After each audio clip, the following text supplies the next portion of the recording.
Good morning. Welcome to Anatomy Lectures. This is lecture 4. The objectives of this lecture is to identify the pleurae with their parts and innervation. Second is to identify the bronchi and their divisions. Third is to identify the lobes which is our right and left lung.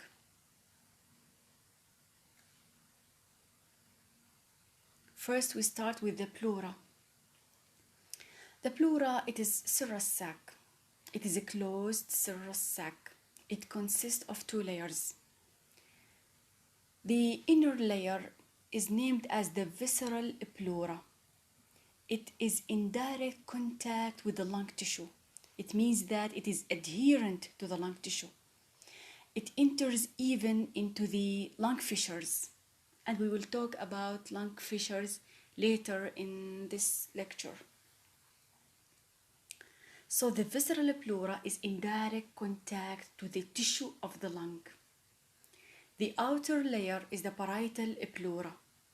The parietal pleura, it lines the thoracic wall. As you know, thoracic wall, it is lined by endothoracic fascia. The endothoracic fascia is lined by parietal pleura. Between the parietal pleura and visceral pleura, there is a slit-like space. It is named as a pleural cavity. In the pleural cavity, there is a small amount of tissue fluid named as pleural fluid. Pleural fluid, it is normally 10 up to 20 ml of this fluid. It is very important that it reduces the friction in this region, reduce the friction between the two layers. So, as I said,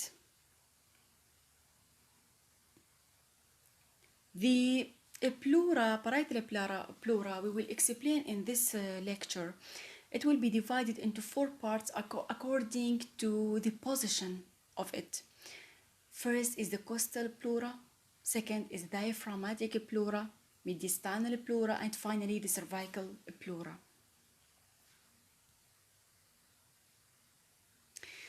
So, as I said, the two layers are separated from each other by space, which is a pleural cavity that containing a pleural fluid, but they become continuous with each other in one region. They forming like cuff of the pleura in the region of the hilum of the lung. At the region of the hilum of the lung, they become continuous. These two layers become continuous with each other, forming like cuff of the pleura. And this pleural cuff, when it hangs down, as this slide show,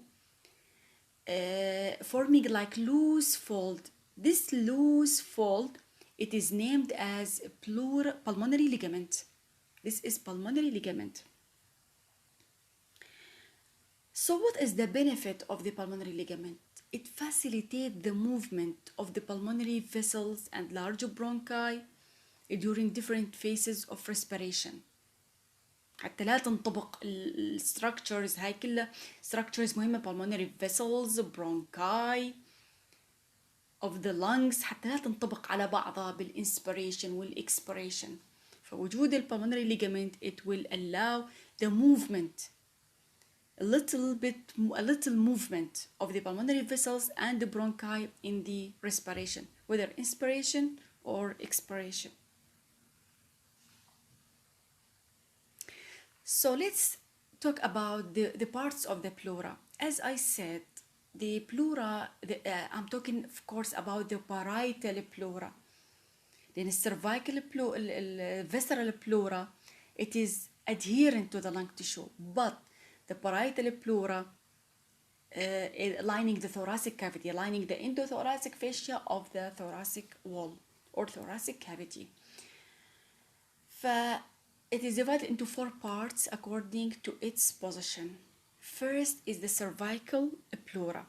It means cervical. It means that it related to the neck. So it extends up to the neck, line the suprapleural membrane. It is about 1 to 1.5 inch above the medial third of the clavicle. This is the cervical pleura.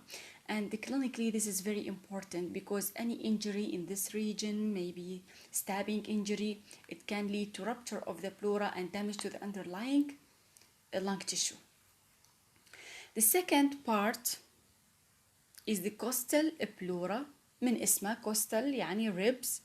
So it lines the inner surfaces of the ribs with their costal cartilages and their intercostal spaces, extend to the sternum anteriorly and posteriorly to the sides of the vertebral column. إذا هي كلها line the inner surfaces of the ribs مع الcostal cartilage مع intercostal spaces كلها، وتمتد طبعا anteriorly عندنا للback of the sternum و posteriorly to the sides of the vertebral bodies. كلها اسمها costal pleura.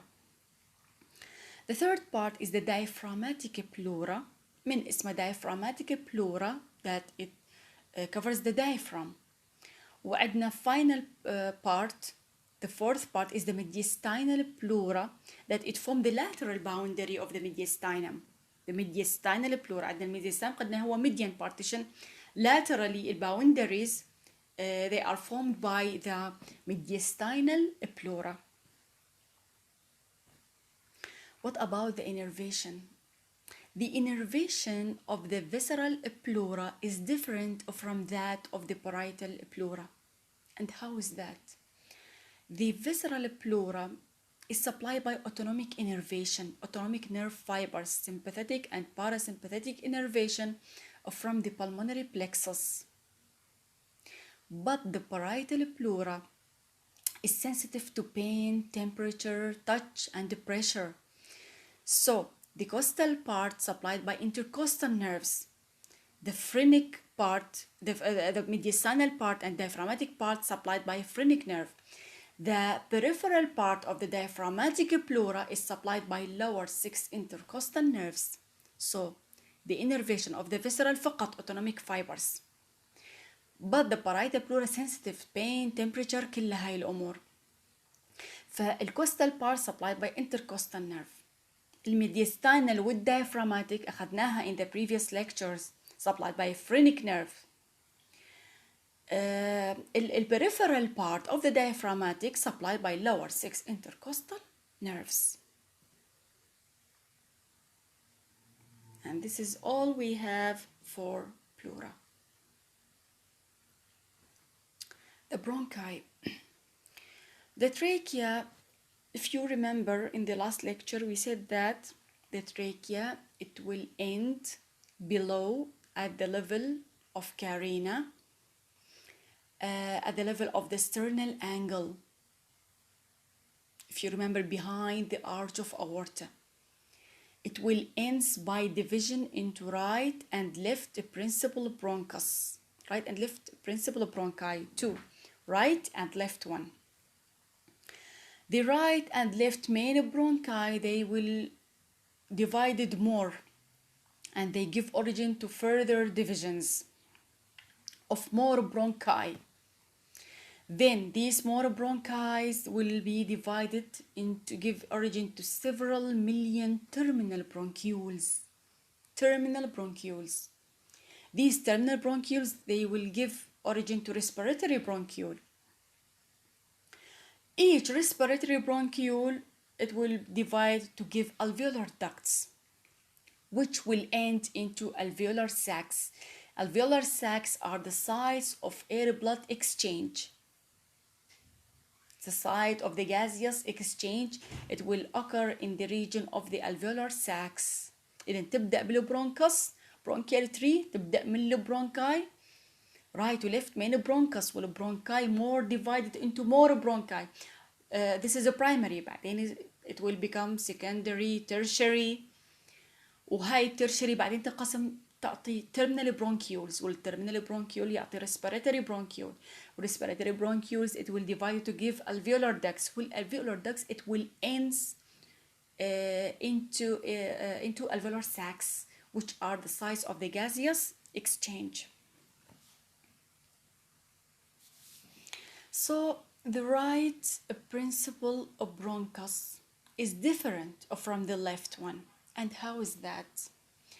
The right principle of bronchus, it is wider, shorter, and more vertical than the left one. And it is يعني صورة الحفظ, it is 1 inch in length. The right bronchus, before it enters to the hilum of the right lung, it gives off superior lobar bronchus أو هو نفسه نسمينه arterial bronchus. Okay, this is before it enters to the hilum. يعني هو عندنا right bronchus المفروض إنه it will enter to the hilum of the lung. Just before it enter to the hilum, it will give the superior lobar bronchus أو arterial bronchus, as it is shown in this slide. Then once it enters to the hilum, it will be divided into middle و inferior lobar bronchi. Okay, even superior lobar or arterial, this is outside the hilum before it enters the hilum. Then once it enters to the hilum, it will give the middle and inferior lobar bronchi. This is the right one. The left bronchus is narrower, longer, and more horizontal than the right one. And as I said, it is longer, so it is 2 inch. هذاك أول واحد right, it is 1 inch in length. This is 2 inch in length. It passes to the left below the arch of aorta and in front of the esophagus, as this slide shows. So it passes to the left below arch of aorta in front of the esophagus. This left bronchus, when it enters to the hilum, it will divide it into superior lobar bronchus and inferior lobar bronchus. Okay, there is no arterial in this side. The superior lobar or arterial, this is only in the right side, but in the left side, it will enter to the hilum, then it will divide it into superior and inferior lobar bronchus. The blood supply of the bronchial tree, this is easy. Bronchial tree supplied by bronchial arteries, right? This is very easy. We have 2 left bronchial arteries and 1 right bronchial artery. Okay, 2 left and 1 right bronchial artery. The 2 left bronchial arteries, they arises directly from the descending thoracic aorta. Okay, while the right one, it arises from the upper left bronchial artery, or sometimes from the intercostal arteries. What about the lymphatics of the bronchial tree? All lymphatics of the bronchial tree, they drain to bronchomediastinal lymph trunks. The bronchomediastinal lymph trunks, it will drain in the right side to the right lymphatic duct and on the left side to the thoracic duct. As easy as that. So this is all we have about the bronchial tree.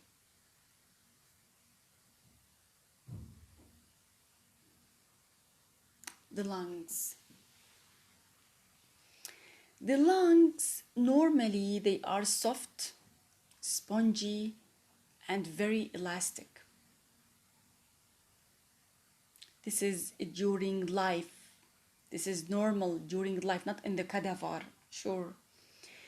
In the childhood, they are pinkish in color, but with the aging and in adulthood, because of the air pollution and inhalation of particles and dust particles and other inhalation of the other pollutants in the air, so there are some dark spots that can be recognized on the surface of the lung. This can be seen on the cadaver maybe.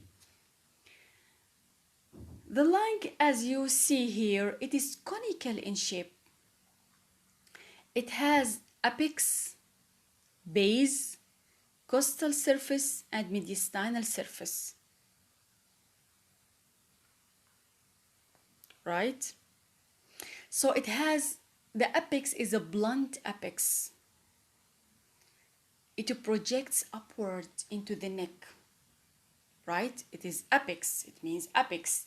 As we said, the parietal pleura, the cervical pleura, cervical part of the parietal pleura, it projects about 1.5 inch above the clavicle, above the medial third of the clavicle, right?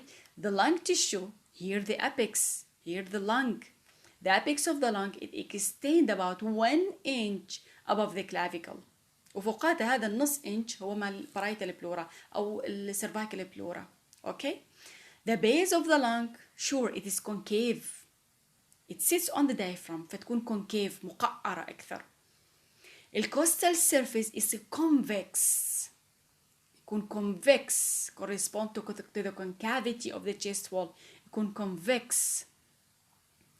الميدياستينال surface طبعا يكون concave, to be molded to the pericardium. ياخذ شكل البريكارديوم, molded to the pericardium, to the adjacent pericardium and other mediastinal structures. Because the mediastinum, as I said in the previous lectures, it is a median partition. Okay? On the sides, the pleurae and lung, the lungs. And here the mediastinal surface of the lung is molded to the pericardium.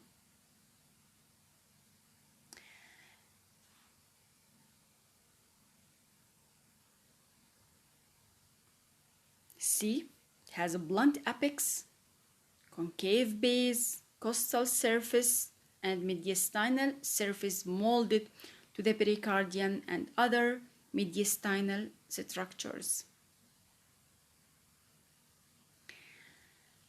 At the middle of the medial view, let's say, of the lung, there is a depression, as I said, which is named as the hilum, or the root of the lung, or the hilum. It is the site where the bronchus, the vessels, the lymphatics, the nerves, is the site of entry and exit of these structures to the lung tissue and lung parenchyma. The anterior border of the lung, it is thin and it overlaps the heart. And on the left side, there is a cardiac notch. It is found, the cardiac notch. The posterior border, it is thick and just it is beside the vertebral column posteriorly. The right lung is different from the left lung. There are some differences between the right lung and left lung. The right lung, it is larger, slightly, it is larger than the left one. There are two fissures in the right lung. First is the oblique fissure, second is the horizontal fissure. So there is the oblique fissure and horizontal fissure. Two fissures. These two fissures, as you see here, they will divide the lung, the right lung, into three lobes: the upper lobe, middle lobe, and lower lobe. Upper, middle, and lower. Okay? So let's try to understand the extension of these fissures. First is the oblique fissure. The oblique fissure, it runs from the inferior border of the lung. يبدأ منين؟ يبدأ oblique fissure يبدأ من the inferior border of the lung. It runs upward and backward across the medial surface and costal surface of the lung until it cuts the posterior border about 2.5 inch below the apex posteriorly. Okay, إذن هذا هو امتداد الأوبليك fissure. This is very important. It runs from the posterior, from inferior border upward and backward, crossing the costal surface, medial and costal surface, and then it ends by cutting the posterior border about 2.5 inch below the apex in the posterior border. So what about the horizontal fissure? It is horizontally across the costal surface, horizontally. At which level? At level of costal cartilages, at the fourth costal cartilages. So it crosses the costal surface horizontally at the level of the fourth costal cartilage. The horizontal fissure meet the oblique fissure. They meet each other where? In the mid-axillary line. The horizontal fissure meet the oblique fissure at the mid-axillary line. So, the middle lobe is a small triangular lobe bounded by horizontal and oblique fissure. This is the middle lobe, as you see in this slide. It is triangular in shape, small. It is bounded between horizontal fissure from above and oblique fissure from below. The root of the right lung has relation to structures that are different from the structures in the left lung. يعني root of the right lung and the relations خاصة, والroot of the left lung and the other relations. Root of the right lung, it has look at this slide. It has relation to the arch of azygous vein from above. Arch of azygous vein are related to the root of the right lung from above, while behind the root runs the azygous vein. The arch from above and the azygous vein from behind. This is the root of the right lung. So what about the left lung?